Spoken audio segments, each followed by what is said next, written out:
नमस्कार दोस्तों, आप सभी लोगों का बहुत बहुत स्वागत है हमारे इस YouTube चैनल पे। जैसा कि आप सभी दोस्तों को पता है कि इस समय पर हम जो हमारे पाठ्यक्रम में रचनाएं लगी हुई हैं, रचनाओं का अध्ययन कर रहे हैं। रचनाओं के क्रम में दोस्तों हमने हमारे पाठ्यक्रम में जो भी उपन्यास लगे थे, सभी उपन्यासों का अध्ययन कर चुके हैं, सभी कहानियों का अध्ययन कर चुके हैं, सभी नाटकों का भी अध्ययन कर चुके हैं दोस्तों हम। अगर आप लोगों ने हमारे पाठ्यक्रम में जो भी उपन्यास हैं, कहानियाँ हैं और नाटक हैं, इनके वीडियो नहीं देखे हैं तो दोस्तों प्लेलिस्ट में जाइए और प्लेलिस्ट में जाकर के सभी आपको उपन्यास, नाटक और कहानियाँ उपलब्ध हो जाएंगे। अब दोस्तों हमने जो हमारे पाठ्यक्रम में निबंध लगे हुए हैं, तो हमने निबंधों का अध्ययन करना शुरू किया है। निबंधों के क्रम में दोस्तों आज हम रामवृक्ष बेनीपुरी जी का निबंध गेहूं और गुलाब, ये इसका अध्ययन दोस्तों हम करेंगे। गेहूं और गुलाब दोस्तों, जैसा कि आप लोगों को पता है कि रामवृक्ष बेनीपुरी जी का एक बहुत ही प्रसिद्ध निबंध है। तो दोस्तों हम सबसे पहले रामवृक्ष बेनीपुरी जी का जीवन परिचय पढ़ेंगे, उसके बाद दोस्तों हम गेहूं और गुलाब जो निबंध है हमारा, उसका अध्ययन करेंगे। आप लोगों को पता होगा ये हमारे बिहार के एस्टेट के पाठ्यक्रम में लगा हुआ है। ये निबंध हमारे यूजीसी के नेट जेआरएफ के पाठ्यक्रम में लगा हुआ है, गेहूं और गुलाब निबंध। और भी दोस्तों टीजीटी, पीजीटी और असिस्टेंस प्रोफेसर के एग्ज़ाम में लगा हुआ है ये निबंध। तो बहुत ही महत्वपूर्ण निबंध है, इसको पूरे ध्यान से आप लोगों को पढ़ना है। तो चलिए दोस्तों, आप सभी लोग के साथ में इस निबंध का हम अध्ययन करना शुरू करते हैं। आप लोग अगर जो हमारे चैनल पे नए हैं तो चैनल को ज़्यादा से ज़्यादा सब्सक्राइब करिए और शेयर करिए। आप लोगों को पता है ये निबंध कितना ही महत्वपूर्ण है। हमारे यूजीसी नेट के जो पाठ्यक्रम है नेट जेआरएफ के, उसमें लगा है, और बिहार के स्टेट का पेपर सेकंड जो उच्च माध्यमिक स्तर का है उसमें लगा हुआ है। चलिए दोस्तों, समय नहीं बर्बाद करते, आते हैं सीधे रामवृक्ष बेनीपुरी जी का पहले जीवन परिचय देखते हैं, उसके बाद निबंध गेहूँ और गुलाब का अध्ययन करते हैं। रामवृक्ष बेनीपुरी। तो दोस्तों, तो रामवृक्ष बेनीपुरी जी का जन्म 1902। कब दोस्तों? रामवृक्ष बेनीपुरी जी का जन्म 1902 ईस्वी में कब हुआ दोस्तों? जन्म इनका 1902 ईस्वी में बिहार स्थित मुजफ्फरपुर जिले के बेनीपुर गांव। याद रखिएगा, इनके जीवन परिचय बहुत ही महत्वपूर्ण है बेनीपुरी जी का, क्योंकि ये एक महत्वपूर्ण पत्रकार भी थे, क्रांतिकारी भी थे, और बहुत ही महत्वपूर्ण बिहार के तो बहुत ही महत्वपूर्ण क्रांतिकारी भी थे। आप लोगों को पता होगा कि राम मनोहर लोहिया जी को जो इंडियन नेशनल मूवमेंट में आप लोग पढ़ते हैं, वो जयप्रकाश नारायण जी को जेल से भगाने में इन्होंने सहयोग दिया था। जब आज़ाद दस्ता का गठन किया था जयप्रकाश नारायण जी ने, उसको भगाने में इन्होंने सहयोग किया था। बहुत ही महत्वपूर्ण क्रांतिकारी भी थे बेनीपुरी जी, और बहुत ही प्रखर बुद्धि के थे। बहुत ही कम उम्र में दोस्तों इन्होंने पत्रकारिता शुरू किया था, उसके बाद में रचनाएं लिखना शुरू किया था। चलिए दोस्तों, देखते हैं जीवन परिचय। रामवृक्ष बेनीपुरी जी का जन्म 1902 ईस्वी में। कब दोस्तों? 1902 ईस्वी में बिहार स्थित मुजफ्फरपुर जिले के बेनीपुर गांव में हुआ था। इनके पिता का नाम क्या था? श्री फूलवंत सिंह। एक साधारण किसान थे। बचपन में ही इनके माता पिता का देहावसान हो गया और इनका लालन पालन इनकी मौसी की देखरेख में हुआ। इनकी प्रारंभिक शिक्षा बेनीपुर में ही हुई। बाद में इनकी शिक्षा इनके ननिहाल में हुई। मैट्रिक परीक्षा उत्तीर्ण करने के पूर्व सन 1920 में दोस्तों, हमने कहा था ना कि बहुत ही महत्वपूर्ण क्रांतिकारी भी थे। तो मैट्रिक परीक्षा उत्तीर्ण करने के पूर्व ही 1920 में दोस्तों, जो गांधी जी का चल रहा था असहयोग आंदोलन, तो 1920 ईस्वी में इन्होंने अध्ययन छोड़ दिया और महात्मा गांधी के नेतृत्व में हुए असहयोग आंदोलन में कूद पड़े। उसके बाद दोस्तों देखिए क्या है, कूद पड़े। उसके बाद में हिंदी साहित्य सम्मेलन से विशारद की परीक्षा उत्तीर्ण की। ये राष्ट्र सेवा के साथ साथ साहित्य की भी साधना करते रहे। साहित्य की ओर इनकी रुचि रामचरितमानस के अध्ययन से जागृत हुई। 15 वर्ष की आयु, दोस्तों हमने कहा था ना बहुत ही कम उम्र से करने लगे। 15 वर्ष की आयु से ही पत्र पत्रिकाओं में लिखने लगे थे। देश सेवा के परिणाम स्वरूप इनको अनेकों वर्ष तक जेल की यातनाएं भी सहनी पड़ी और 1968 ईस्वी में इनका निधन हो गया। बेनीपुरी जी के निबंध संस्मरणात्मक और भावात्मक है। भावुक हृदय के तीव्र उच्छ्वास की छाया इनके प्रायः सभी निबंधों में विद्यमान है। इन्होंने जो कुछ लिखा है वह स्वतंत्र भाव से लिखा है। ये एक राजनीतिक और समाज सेवी व्यक्ति थे। विधानसभा सम्मेलन, विधानसभा सम्मेलन, किसान सभा, राष्ट्रीय आंदोलन, विदेश यात्रा, भाषा आंदोलन आदि के बीच में रमे रहते हुए भी इनका साहित्यकार व्यक्तित्व हिंदी साहित्य को अनेक सुंदर ग्रंथ दे गया। इनकी अधिकांश रचनाएं जेल में लिखी गई, किंतु इनका राजनीतिक व्यक्तित्व इनके साहित्यकार व्यक्तित्व को दबा नहीं सका, क्योंकि दोस्तों ये राजनीतिक व्यक्ति भी थे। इनकी शैली की विशिष्टताएं कई हैं जो इनके हर लेखन में मिलती हैं। बेनीपुरी जी का गद्य हिंदी की प्रकृति के सर्वथानुकूल है, बातचीत के करीब और कथ्य को सहज भाव से पाठकों की चेतना में उतार देता है। देखते हैं दोस्तों इनकी रचनाएं, देखते हैं कौन कौन सी है। तो बेनीपुरी जी ने इन्होंने उपन्यास भी दोस्तों लिखा है।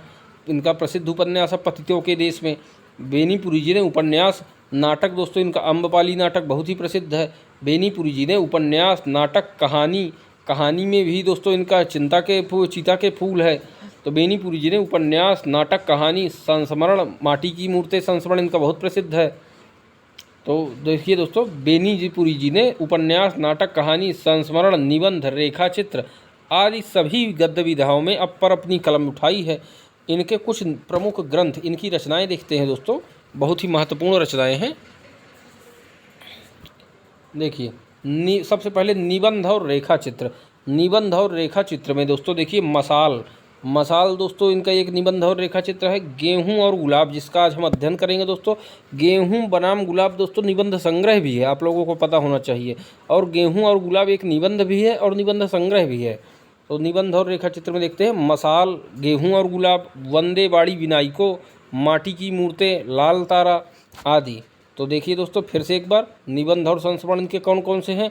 मसाल, गेहूं और गुलाब, वंदे बाड़ी विनायको, माटी की मूर्तें, लाल तारा आदि। संस्मरण, इनको याद करिए दोस्तों, इनको याद कर लीजिए बिल्कुल। ये तो इतने प्रसिद्ध लेखक है कि प्रसिद्ध लेखकों को तो आप लोगों को सभी रचनाएं उनकी याद होनी चाहिए। तो एक बार फिर देख लीजिए, निबंध और रचनाएं, रेखाचित्र कौन कौन से हैं? रेखाचित्र और निबंध, मसाल, गेहूं और गुलाब, वंदे बाड़ी विनायको, माटी की मूर्तें, लाल तारा आदि। संस्मरण इनकी कौन से हैं? मील के पत्थर, जंजीरें और दीवारें। तो संस्मरण में दोस्तों मील के पत्थर, जंजीरें और दीवारें। नाटक में दोस्तों इनका अम्बपाली नाटक बहुत ही प्रसिद्ध है। नाटक में अम्बपाली, सीता की माँ, राम राज्य। उपन्यासों में दोस्तों इनका पतितों के देश में उपन्यास बहुत ही प्रसिद्ध है। कहानी संग्रह में चीता के फूल दोस्तों। जीवनी इनकी जयप्रकाश नारायण, महाराणा प्रताप सिंह, कार्ल मार्क्स। यात्रा वृत्तांत में इनके उड़ते चले और पैरों में पंख बांधकर। दोस्तों ये पैरों में पंख बांधकर इनका बहुत ही प्रसिद्ध यात्रा वृत्तांत है। उड़ते चले पैरों में पंख बांधकर, ये इनका यात्रा वृत्तांत है। आलोचना दोस्तों इनकी कौन कौन सी इन्होंने लिखा है? बिहारी सत्सई की सुबोध टीका और विद्यापति की पदावली। पत्र पत्रिकाएं दोस्तों हमने कहा थे, पत्रकार भी थे। इनका दोस्तों पत्र पत्रिकाएं देखिए कौन कौन से फेमस है। तरुण भारती, युवक इनका बहुत ही प्रसिद्ध दोस्तों पत्र है। तरुण भारती, युवक, हिमालय भी बहुत प्रसिद्ध है। तरुण भारती, युवक, हिमालय, नई धारा, कैदी भी इनका प्रसिद्ध है दोस्तों। जनता भी प्रसिद्ध है, योगी भी प्रसिद्ध है, बालक भी प्रसिद्ध है, किसान मित्र भी प्रसिद्ध है। ये दोस्तों इनके प्रसिद्ध हैं। पत्र पत्रिकाएं कौन कौन सी हैं? तरुण भारती, युवक, हिमालय, नई धारा, कैदी, जनता, योगी, बालक, किसान मित्र। चुन्नू मुन्नू आदि पत्र पत्रिकाओं का कुशल संपादन। इनका संपूर्ण साहित्य बेनीपुरी ग्रंथावली नाम से 10 खंडों में। तो इनका संपूर्ण साहित्य दोस्तों बेनीपुरी ग्रंथावली कितने खंडों में है? बेनीपुरी ग्रंथावली 10 खंडों में। कितने खंडों में? 10 खंडों में है। बेनीपुरी जी के संपूर्ण साहित्य को बेनीपुरी ग्रंथावली नाम से 10 खंडों में प्रकाशित कराने की योजना थी, जिसके कुछ खंड प्रकाशित हो चुके हैं। हो सके। निबंधों और रेखाचित्र के लिए इनकी ख्याति सर्वाधिक है। तो इनकी ख्याति दोस्तों निबंधों और रेखाचित्रों के लिए विशेष है। माटी की मूर्तें इनकी श्रेष्ठ रेखाचित्रों का संग्रह है, जिसमें बिहार के जनजीवन को पहचानने के लिए अच्छी सामग्री है। कुल 12 रेखा चित्र है। ये दोस्तों इनका संग्रह है, माटी की मूर्ति इनका रेखा चित्रों का संग्रह है। तो इसमें कुल 12 रेखा चित्र हैं और सभी एक से एक बढ़कर हैं। बेनीपुरी जी के गद्य साहित्य के गहन अनुभूतियों और उच्च कल्पनाओं की स्पष्ट झांकी मिलती है। भाषा में ओज है, इनकी खड़ी बोली में कुछ आंचलिक शब्द भी आ जाते हैं, किंतु इन प्रांतीय शब्दों से भाषा के प्रवाह में कोई विघ्न नहीं उपस्थित होता। भाषा के तो ये जादूगर माने जाते हैं। इनकी भाषा में संस्कृत, अंग्रेजी और उर्दू के प्रचलित शब्दों का प्रयोग हुआ है। भाषा को सजीव, सरल और प्रवाहमयी बनाने के लिए मुहावरे और लोकोक्तियों का प्रयोग भी किया है। इनकी रचनाओं में विषय के अनुरूप विविध शैलियों के दर्शन होते हैं। शैली में विविधता है, कहीं चित्रोपम शैली, कहीं डायरी शैली, कहीं नाटकीय शैली, किंतु सर्वत्र भाषा में प्रवाह एवं ओज विद्यमान है। वाक्य छोटे होते हैं किंतु भाव पाठकों को विभोर कर देते हैं। बेनीपुरी जी बहुमुखी प्रतिभा वाले लेखक हैं। इन्होंने गद्य की विभिन्न विधाओं को अपनाकर विपुल मात्रा में साहित्य की सृष्टि की। पत्रकारिता से ही इनकी साहित्य साधना का प्रारंभ हुआ। साहित्य साधना और देशभक्ति दोनों ही इनके प्रिय विषय रहे हैं। इनकी रचनाओं में कहानी, उपन्यास, नाटक, रेखाचित्र, संस्मरण, जीवनी, यात्रा वृत्तांत, ललित लेख आदि के अच्छे उदाहरण मिल जाते हैं। एक बार दोस्तों इनका देखते हैं, बिल्कुल सारांश देखते हैं इनका लेखक का संक्षिप्त परिचय। तो लेखक एक संक्षिप्त परिचय रामरक्ष बेनीपुरी जी का। इनका जन्म कब हुआ? 1902 में हुआ। कहाँ हुआ? बेनीपुर गांव, मुजफ्फरपुर, बिहार में। पिता का नाम फूलवंत सिंह। शिक्षा हिंदी साहित्य सम्मेलन प्रयागराज से विशारद। संपादन नई धारा, तरुण भारत आदि। भाषा इनकी व्यवहारिक, लाक्षणिक, व्यंग्यात्मक हिंदी। शैली इनकी भावात्मक, शब्द चित्रात्मक, प्रतीकात्मक, वर्णनात्मक। प्रमुख रचनाएं गेहूं और गुलाब, माटी की मूर्तें, जंजीरें और दीवारें, पैरों में पंख बांधकर उड़ते चले, मील के पत्थर। मृत्यु इनको 1968 में हुई। हिंदी साहित्य में स्थान, हिंदी साहित्य के क्षेत्र में एक प्रतिभा संपन्न साहित्यकार के रूप में प्रतिष्ठित। अब दोस्तों हम देखते हैं निबंध जो हमारे लगा हुआ है पाठ्यक्रम में, गेहूं बनाम गुलाब। तो प्रस्तुत निबंध गेहूं बनाम गुलाब इनके गेहूं और गुलाब नामक ग्रंथ का पहला निबंध है। तो मैंने दोस्तों आपको कहा था कि गेहूं और गुलाब इनका एक निबंध संग्रह है और उस निबंध संग्रह का पहला निबंध गेहूं बनाम गुलाब है। तो प्रस्तुत निबंध गेहूं बनाम गुलाब इनके गेहूं और गुलाब नामक ग्रंथ का पहला निबंध है। इसमें लेखक ने गेहूं को दोस्तों आर्थिक और राजनीतिक प्रगति, गेहूं को किसका माना है और गुलाब को किसका माना है, ये याद रखिएगा। ये क्वेश्चन कम से कम 20 बार आ चुका है कि गेहूं किसका प्रतीक है और गुलाब किसका प्रतीक है। तो इसको एक बार फिर देखिए। इसमें लेखक ने गेहूं को आर्थिक और राजनीतिक प्रगति का द्योतक माना है। किसका माना है? गेहूं को आर्थिक और राजनीतिक जीवन का, गेहूं को आर्थिक और राजनीतिक प्रगति का द्योतक माना है और गुलाब को सांस्कृतिक प्रगति का। तो फिर देखिए दोस्तों, गेहूं को आर्थिक और राजनीतिक प्रगति का द्योतक माना, गेहूं को किसका प्रतीक माना है? आर्थिक और राजनीतिक प्रगति का द्योतक माना है और गुलाब को सांस्कृतिक प्रगति का। गुलाब दोस्तों सांस्कृतिक प्रगति का प्रतीक है और गेहूं आर्थिक और राजनीतिक प्रगति का द्योतक है। इसमें उन्होंने प्रतिपादित किया है कि राजनीतिक एवं आर्थिक प्रगति सदा एकांगी रहेगी। राजनीतिक एवं आर्थिक प्रगति सदा एकांगी रहेगी और इसे पूर्ण बनाने के लिए सांस्कृतिक प्रगति की आवश्यकता होगी। फिर देखिए दोस्तों, ये निबंध का पूरा सारांश है। अगर आपने इन 4 लाइनों को अच्छे से समझ लिया तो आप पूरा निबंध समझ जाएंगे। ये आप याद करिए। आप सोच रहे होंगे मैं क्यों रिपीट कर रहा हूँ बार बार, उसका कारण यही है क्योंकि यही उसका सारांश है। आप अगर इतना भी समझ लेंगे तो आप लोग सही कर देंगे जब प्रश्न आएगा परीक्षा में। इसलिए इसको फिर देखिए ध्यान से। तो इसमें लेखक ने गेहूं को आर्थिक एवं राजनीतिक प्रगति का द्योतक माना है और गुलाब को सांस्कृतिक प्रगति का द्योतक माना है। इसमें उन्होंने प्रतिपादित किया है कि राजनीतिक एवं आर्थिक प्रगति सदा एकांगी रहेगी और इसे पूर्ण बनाने के लिए सांस्कृतिक प्रगति की आवश्यकता होगी। मानव संस्कृति के विकास के लिए साहित्यकारों एवं कलाकारों की भूमिका गुलाब की भूमिका है। फिर देखिए दोस्तों, मानव संस्कृति सांस्कृतिक प्रगति के प्रतीक तो गुलाब है। तो मानव संस्कृति के विकास के लिए साहित्यकारों एवं कलाकारों की भूमिका गुलाब की भूमिका है और इसका अपना स्थान है। गेहूँ और गुलाब में प्राचीन काल में समन्वय था। मतलब कि राजनीतिक और आर्थिक प्रगति में पहले सांस्कृतिक प्रगति का समन्वय था, किंतु आज आवश्यकता इस बात की है कि गेहूं पर विजय प्राप्त की जाए। मतलब कि सांस्कृतिक प्रगति राजनीतिक और आर्थिक प्रगति पर विजय प्राप्त कर ले, इसका अर्थ ये है। अब देखते हैं दोस्तों गेहूं बनाम गुलाब, जो कि हमारा निबंध है। गेहूं हम खाते हैं, ध्यान से पढ़िएगा दोस्तों। गेहूं हम खाते हैं, गुलाब सूंघते हैं। तो गेहूं क्या करते हैं? गेहूं हम खाते हैं, गुलाब सूंघते हैं। गेहूं किसका प्रतीक है? आर्थिक और राजनीतिक प्रगति का। और गुलाब किसका प्रतीक है? सांस्कृतिक प्रगति का। तो गेहूं हम खाते हैं, गुलाब सूंघते हैं। एक से शरीर की पुष्टि होती है, दूसरे से हमारा मन तृप्त होता है। गेहूं बड़ा या गुलाब? दोस्तों मतलब कि राजनीतिक और आर्थिक प्रगति बड़ी या सांस्कृतिक प्रगति बड़ी, इसका अर्थ तो ये है, क्योंकि गेहूं और गुलाब तो उसके प्रतीक है। तो गेहूं बड़ा या गुलाब? हम क्या चाहते हैं? पुष्ट शरीर या तृप्त मानस, या पुष्ट शरीर पर तृप्त मानस। जब मानव पृथ्वी पर आया भूख लेकर, क्षुधा पिपासा, क्या खाए क्या पिए, माँ के स्तनों को निचोड़ा, वृक्षों को झकझोरा, कीट पतंग पशु पक्षी कुछ ना छूट पाए उससे। गेहूं उसकी भूख का काफला आज गेहूं पर टूट पड़ा।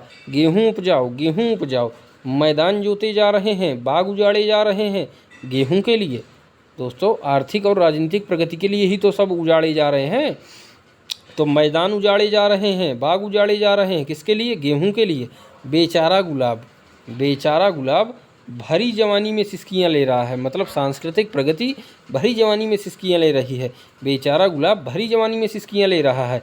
शरीर की आवश्यकता ने मानसिक वृत्तियों को कहीं कोने में डाल रखा है, दबा रखा है। किंतु चाहे कच्चा चरे या पकाकर खाए, गेहूं तक पशु और मानव में क्या अंतर? मानव को मानव बनाया गुलाब ने। दोस्तों मानव को मानव किसने बनाया? सांस्कृतिक प्रगति ने बनाया मानव को मानव। तो मानव को मानव बनाया गुलाब ने। मानव तब बना जब उसने शरीर की आवश्यकताओं पर मानसिक वृत्तियों को तरजीह दी। यही नहीं, जब उसके पेट में भूख खाँव कर रही थी, तब भी उसकी आंखें गुलाब पर टंगी थी। यही नहीं, जब उसके पेट में भूख खाँव कर रही थी, तब भी उसकी आंखें गुलाब पर टंकी थी। उसका प्रथम संगीत निकला जब उसकी कामनियाँ गेहूं को ऊखल और चक्की में कूट पीस रही थी।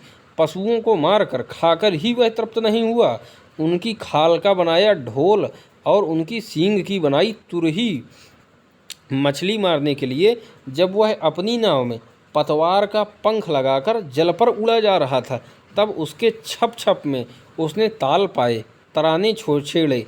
बाँस से उसने लाठी ही नहीं बनाई, बंसी भी बजाई। बाँस से दोस्तों उसने लाठी ही नहीं बनाई, बंसी भी बजाई है।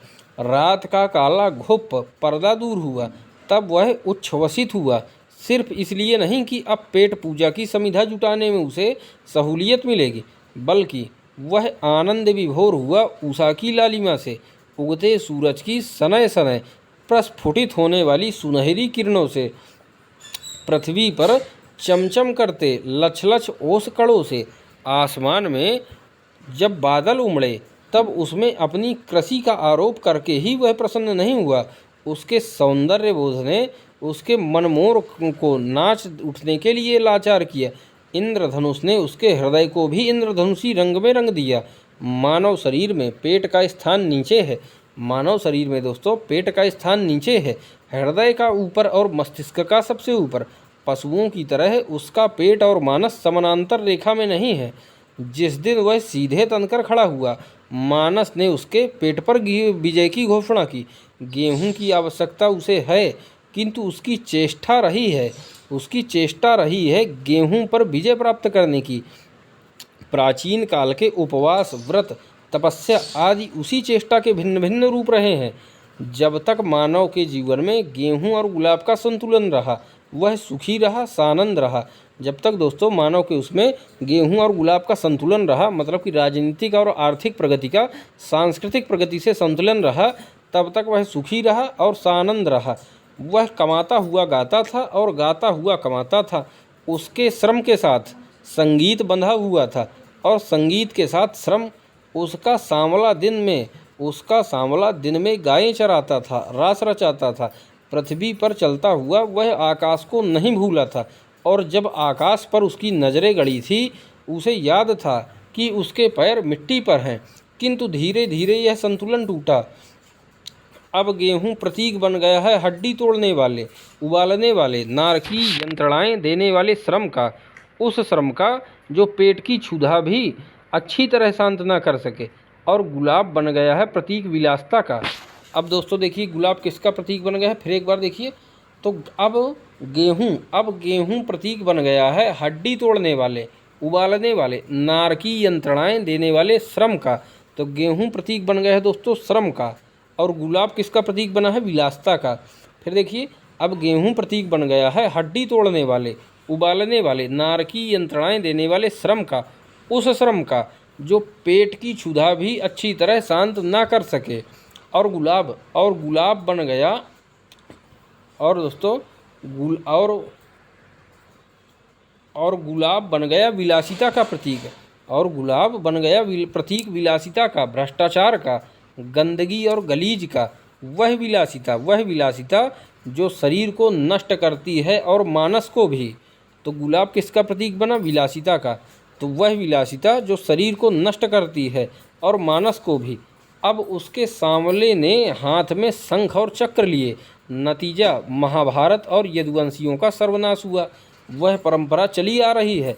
आज चारों ओर महाभारत है, गृह युद्ध है, सर्वनाश है, महानाश है। गेहूं सिर धुन रहा है खेतों में, गुलाब रो रहा है बगीचों में। दोनों अपने अपने पालनकर्ताओं के दुर्भाग्य पर चलो पीछे मुड़ो। गेहूं और गुलाब में हम फिर एक बार संतुलन स्थापित करें। तो दोस्तों लेखक कह रहे हैं कि चलो पीछे मुड़ो, गेहूं और गुलाब में हम फिर एक बार संतुलन स्थापित करें। किंतु मानव क्या पीछे मुड़ सकता है? यह महायात्रा आगे बढ़ता रहेगा। और क्या नवीन संतुलन चिरस्थायी हो सकेगा? क्या इतिहास फिर दुहर कर नहीं रहेगा? नहीं, मानव को पीछे मोड़ने की चेष्टा न करो। अब गुलाब और गेहूं में फिर संतुलन लाने की चेष्टा में सिर खपाने की आवश्यकता नहीं। अब गुलाब गेहूं पर विजय प्राप्त करे। अब दोस्तों लेखक कह रहे हैं कि मनुष्य को पीछे मुड़ने की ज़रूरत नहीं है, बल्कि गुलाब को गेहूं पर विजय प्राप्त करने की ज़रूरत है। अब गुलाब गेहूं पर विजय प्राप्त करे। गेहूं पर गुलाब की विजय, चिर विजय। अब नए मानव की यह नई आकांक्षा हो। क्या यह संभव है? बिल्कुल 16 आने संभव है। विज्ञान ने बता दिया है यह गेहूं क्या है, और उसने यह भी जता दिया है कि मानव, दोस्तों देखिए विज्ञान ने बता दिया है यह गेहूं क्या है, और उसने यह भी जता दिया है कि मानव में यह चिर बुभुक्षा क्यों है। बुभुक्षा मतलब भोजन करने की इच्छा, बुभुक्षा। तो मानव में यह चिर बुभुक्षा क्यों है? गेहूं का गेहूं तो क्या है हम जान गए हैं। यह गेहूं तो उसमें आता कहाँ से है, हमसे यह भी छिपा नहीं है। पृथ्वी और आकाश के कुछ तत्व एक विशेष प्रक्रिया से पौधों की बालियों में संग्रहित होकर गेहूं बन जाते हैं। उन्हीं तत्वों की कमी हमारे शरीर में भूख नाम पाती है। क्यों पृथ्वी की जुताई, कुड़ाई, गुड़ाई, क्यों आकाश की दुहाई? हम पृथ्वी और आकाश से उन तत्वों को सीधे ग्रहण ना करें। यह तो अनहोनी बात, उटोपिया फुटोपिया।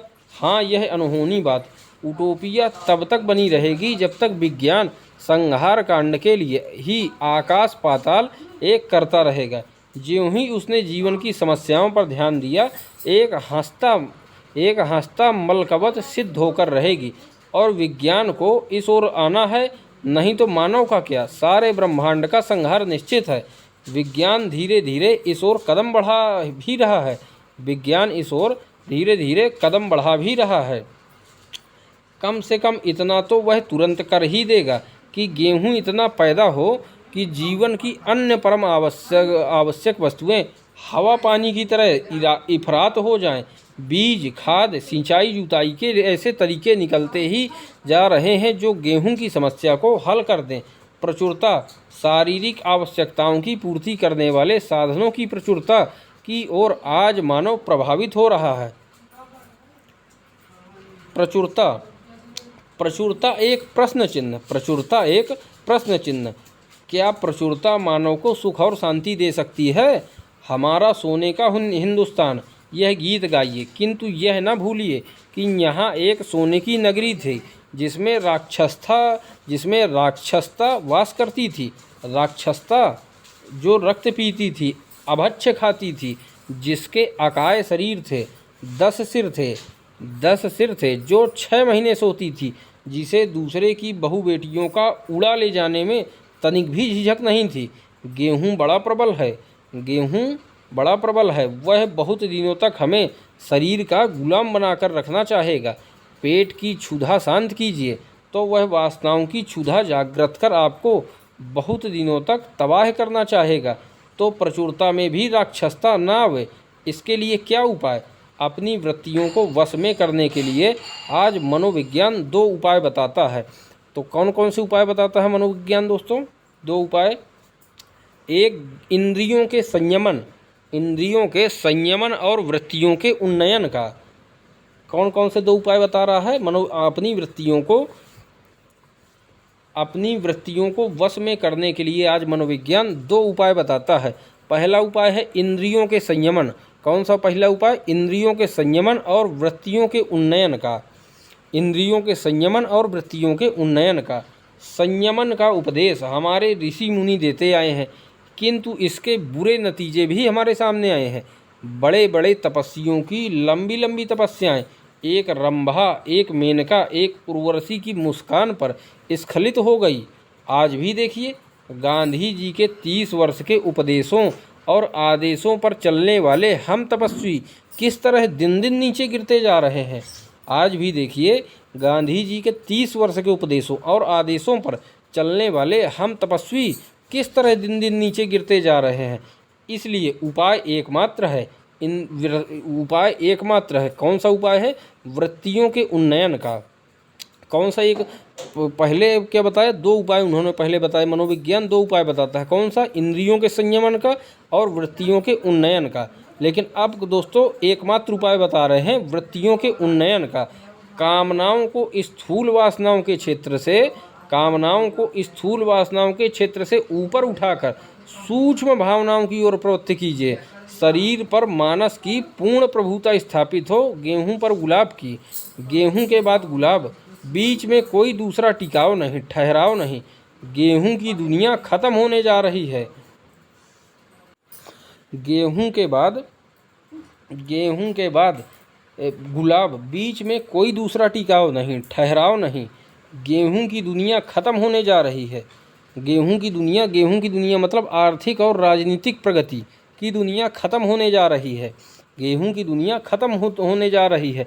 वह स्थूल दुनिया जो आर्थिक और राजनीतिक रूप से हम सब पर छाई है, जो आर्थिक रूप से रक्त पीती है, राजनीतिक रूप से रक्त की धारा बहाती रही है, अब वह दुनिया आने वाली है जिसे हम गुलाब की दुनिया कहेंगे।